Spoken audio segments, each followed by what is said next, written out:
Someone tell me what I just watched, because I cannot confidently say that I just watched a basketball game. Minnesota takes game 4, and they are now up 3-1 against the Denver Nuggets. What an ugly game, at the least.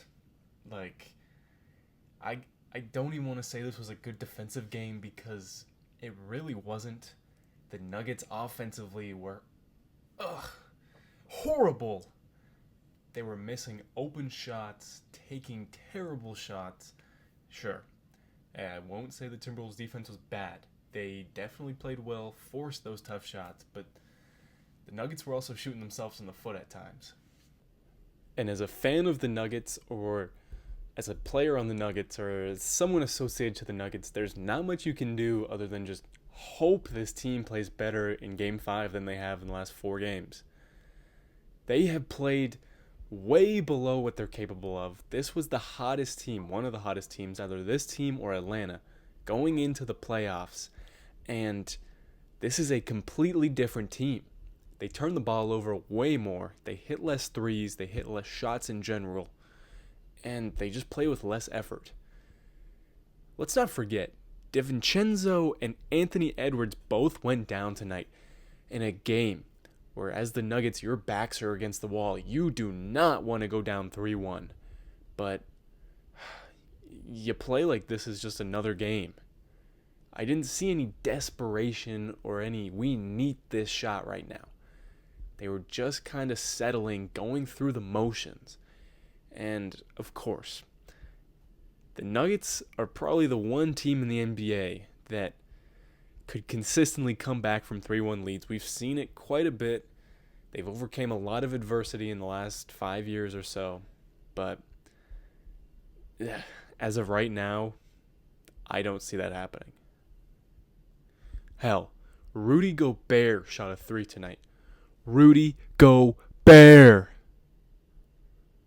Do you know how low of a level you have to be on for that man to even attempt to even look at the basket beyond the three-point line? I have watched basketball for probably a decade, and I don't know if I've ever seen a worse quarter of offense than I did in the fourth quarter of that Nuggets game. Wow! First of all, like I said, the shot selection was horrible. I want to call out Tim Hardaway Jr. today. Some of those threes he was taking were so early in the shot clock, so contested, so rushed. What are we doing? Another guy I want to call out, man, Nikola Jokic. Ugh. Again, it's one of those games. You look at the stat line, it looks like he played fine. And he did. First half, he played great. But in the second half, he was virtually unplayable. And again, as great of a guy, as great of a player he is, he does a little bit of everything, passes like a god, shoots like a damn dominant big, sure, creates so much offense, but tonight, he wasn't really doing that. And if he's not doing that, if he's not scoring the ball, if he can't find the open guy to hit the open three, he certainly can't play defense. What is he doing? He had no value on this court. He was turning the ball over. He was almost rushing too much. There were 2 times I saw. He got the rebound the first time, tried to get a foul first of all, chucked it up court to, I think, Christian Brown and went straight out of bounds. And then the second time was off an inbound. Just kind of hucked it, and it got intercepted. But it was not just him. It was this entire Nuggets team. And honestly, in the fourth quarter and the end of the third quarter, I could not name a consistent scorer other than Ayo Dosunmu. And hell, he was the majority of this Timberwolves offense in the end of the game. He had 40 points for the Chicago Kid. Yes, sir, let's go. You love to see it. This man was doing a little bit of everything, hitting the three, getting to the basket. The Nuggets pick and roll defense today was god-awful. My God, Dosunmu just kind of got downhill, which the Timberwolves do so well. So many other players do that, which allows for open shots around the rim, and it just worked. The Nuggets had no answer. And, man, what else do I say other than this? Nuggets offense was god awful in the fourth quarter. I don't know if they hit more than 5 field goals. And I would say the Timberwolves have this in the bag, like, no doubt about it. Nuggets have played horribly so far. But with Ant going down, first of all, both of these guys, Ant and DiVincenzo, get healthy. But with them going down, this Nuggets team is way more skilled, but still. It may not matter, but you can't write this series off just yet. For both of these teams, they got to win 4 games before you count this series over. That's just how it works.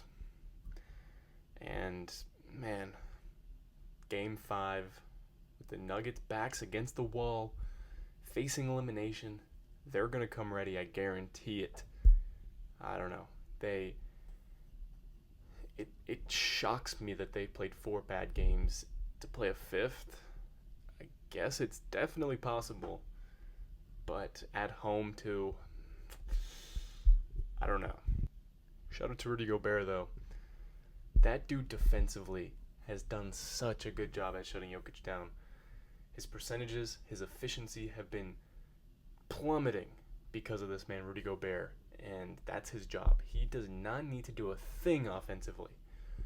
Just hold Jokic to less than 50%. Don't allow him to move the ball. Play good rotation defense on the pick and rolls that they run on the handoffs, and you'll be just fine. And it showed. They got so many steals. This Timberwolves team defensively is great. Got so many steals like to run in transition, and the Nuggets kind of let them play that game.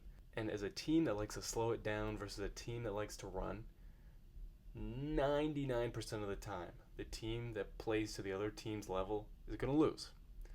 The Nuggets tonight let the Timberwolves turn it into a track meet. Forced turnovers, this Timberwolves team did. Forced turnovers, got some steals, and ran.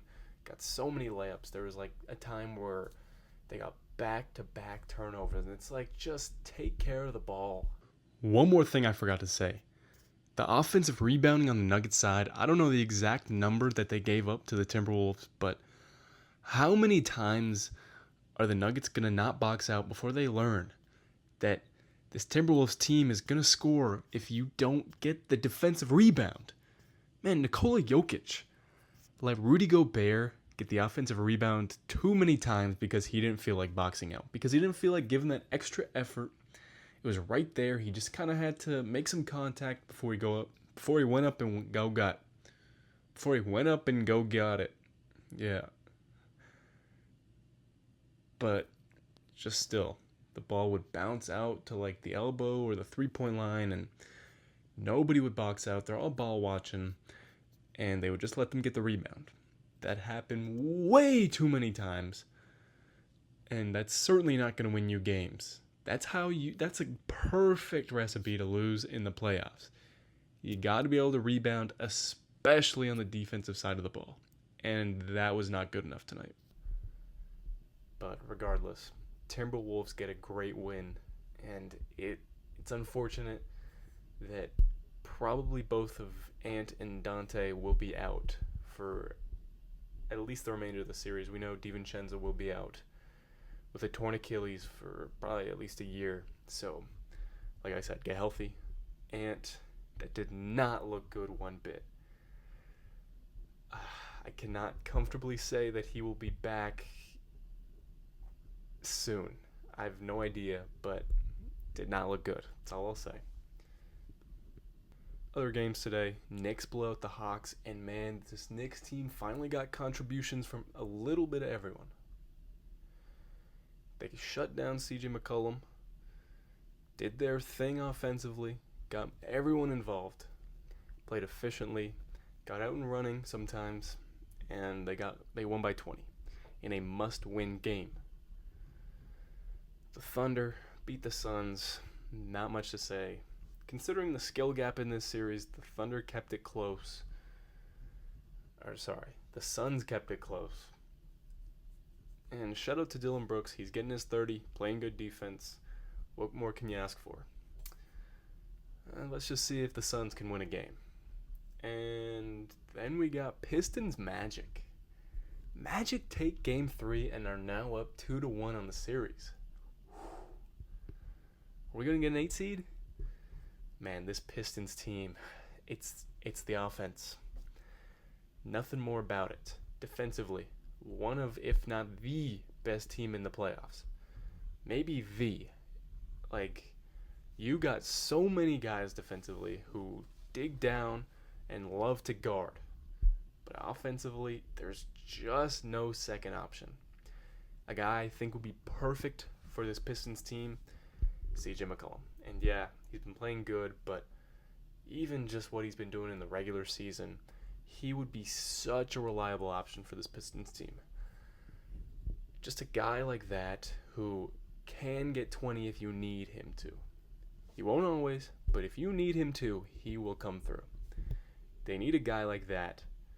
And, man, you're down 2-1 with another game in Orlando. So, this could get interesting. Cade has been balling out. Everyone else, Let's talk about this Magic team, though. Paolo dominated. This Magic team wants it. Paolo scored, I think, 25 and 11. Hit a hezzy 3 to ice the game. Came on to the media and said the basketball gods do not reward hesitation. There you go. That's what it took to win this game. Just go out there and do it. That's what you got to do to beat the top dog. And they did that. They were hustling, diving for loose balls, forcing turnovers. Just playing with a little bit of heart, man. That's what it takes. Got to play with heart in the playoffs. But, man, series are turning out. We're kind of seeing the trajectory of everything. Some series need one more game for me to kind of see where we're at with things. You know, are the Pistons going to go down 3-1? Possibility. But they're probably going to tie it 2-2. But who knows? Like I said, it just might take one more game to kind of see where everything goes. Regardless, great day of basketball. Let's just keep going, man. We're already halfway through the first round for some series, most series, honestly. And it's been great so far. No complaints on my end, but okay, one complaint. The Nuggets Timberwolves was so sloppy. So sloppy. And I guess that's what playoff basketball is, but hey. Let's just hit some shots next time, Denver. Please. Let's just get an interesting game, okay? All right.